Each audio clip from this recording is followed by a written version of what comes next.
I created 2 new works based on Ruichi's last album, 12. And as you know, I was very close to Ruichi the last years. We've been working very close together. And not only recording together, as well we performed together. And during our long tours, we always had ideas for the future, like maybe one day that we are working together on a movie, or that we're working maybe in this period as well. I started making these short films who are not so strongly related to my digital visualization when I'm performing or my music. They are really more like really films with real images from reality, not artificially created. So in this period when we've been together, I always developed this idea of maybe a future project for film, and asked Ruichi as well if we could work together as well for this project in the future. And they said, yeah, of course, we do something together. And I've been already 1 or 2 smaller films where Ruichi was collaborating with me for the film music. So when Ruichi died, Norika, who is very close to Ruichi, of course, and as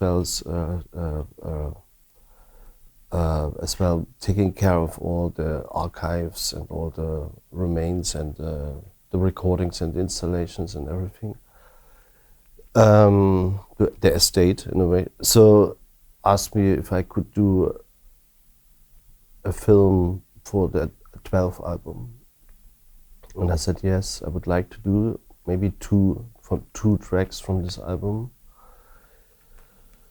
And I was listening again to this album under a different kind of perspective, in a way that I was thinking, yeah, which of these tracks would fit to this idea of the future film, what we talked always in the past. And I choose 2 tracks. One, what is actually the first track of the album. As we know, these tracks have just numbers as titles, what is more or less the date when it was recorded.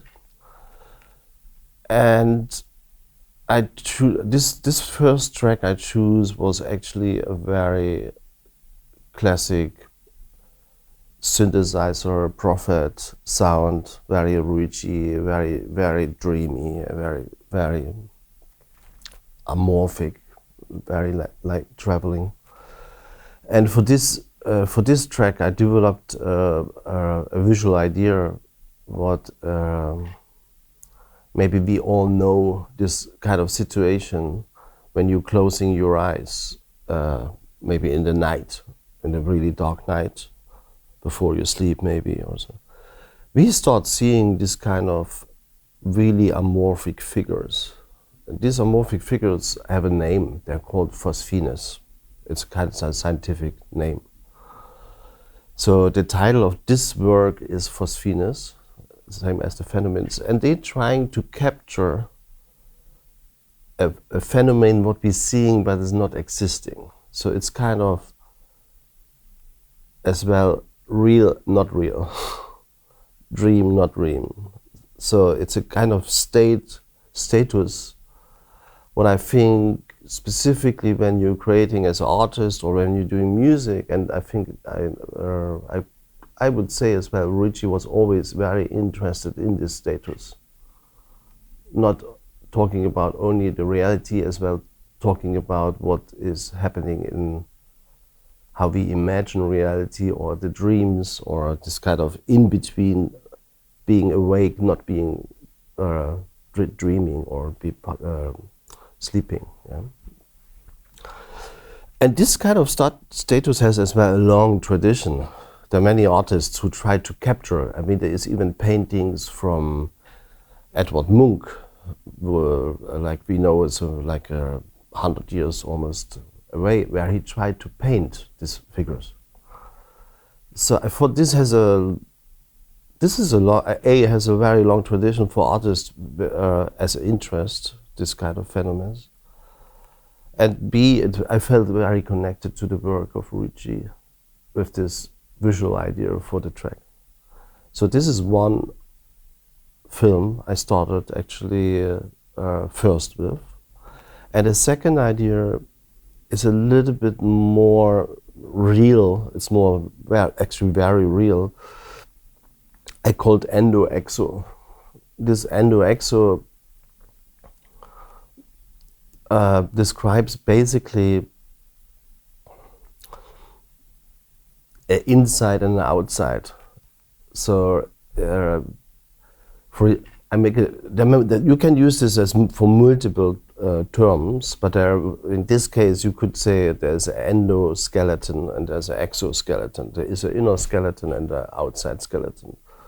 So as we know, some animals have the skeleton outside, or some life forms, let's say. We have our skeleton inside.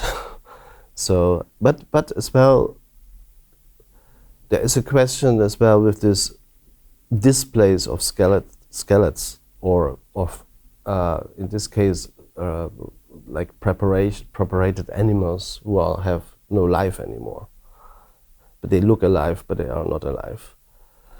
With the skeletons, it's a little bit more easy because the remains is clear that it's not life anymore. So the movie starts a little bit with this exo goes into the endo in the inner parts, and the bone remains, of course, have a connection to the death, because I know as well that in the Japanese culture how a life is ending, and the ceremonies for that people it's very connected to the bones as well. I think every culture is a little bit different dealing with this kind of deep topic. But I thought for myself it's a very good topic to touch this,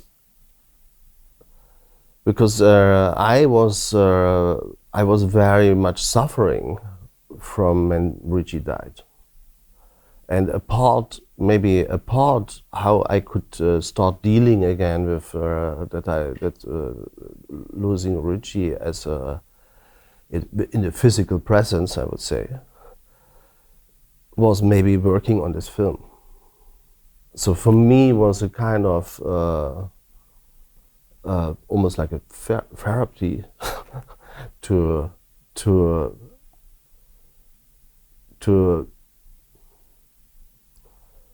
yeah, it's really difficult to describe, but maybe to overcome my sorrow. Ricci and me much better like to be creative. So moving out of a hall into a wider perspective and move on. And I think this movie doesn't tell all this, and nobody can see. But I think the reason I did this movie is, of course, super personal, related to Ricci. It's not just a conceptual movie about skeletons or stuffed animals and life and death. It's more a personal story between me and him. And I know, of course, that Ricci was always very much interested in environmental questions, in ecological questions, and of course to build museums where you display dead animals is raising a lot of questions in a way. Yeah, what's the purpose actually? Is there a scientific purpose? Yes, if yes, why are we building museums for that? Could be useful then as a laboratory, as an archive, as a vault. But what is the fascination of looking at a skeleton. Yeah, so, yeah. I mean, many layers. Not necessarily, I'm not really say one layer is more important than the other, but there are many layers in this work. Yeah. I worked with Ruchi for a very long time on several occasions and projects. So in total we more or less recorded 9 albums. 8 of them are released. We had the first series was the Virus series. This was already 5 albums. Then we started collaborating on more improvised, site-specific works like the Glass House performance. And actually we had a lot of ideas what else we want to do in the future. So there's been a lot of ideas, like dreams and ideas and what we can do. And even I think a week before he died, we still kept making plans for future projects, or yeah. But in a way, I mean, it was already a very difficult situation with the knowledge that Richie will not recover what he. I mean, it was a very incredible move of him to make this public as well. I mean, he was sharing this news with everybody, that that he goes on a path where there is no return. So the first announcement that he has cancer was still connected with a lot of hope that this will be treated very well, but the second announcement was then already almost 2 years later, was already going on a path where. So, but if I remember, or let's say for me it's a little bit difficult to talk about Richie as something already is past. In a way, Richie is still for me very present. So, I mean, it's kind of overwhelming present in the moment with these big exhibitions, with many concerts, movies. I mean, Richie is still very much around. But this, I'm not talking about this. I talk as well about even if we not been together in one place and talking to each other, we always felt a connection, and this connection is now never changed. It's still there. So when you're asking me about what I like most of Richie, or what is maybe what I would love to carry on, I think it's a very simple thing. What I really like,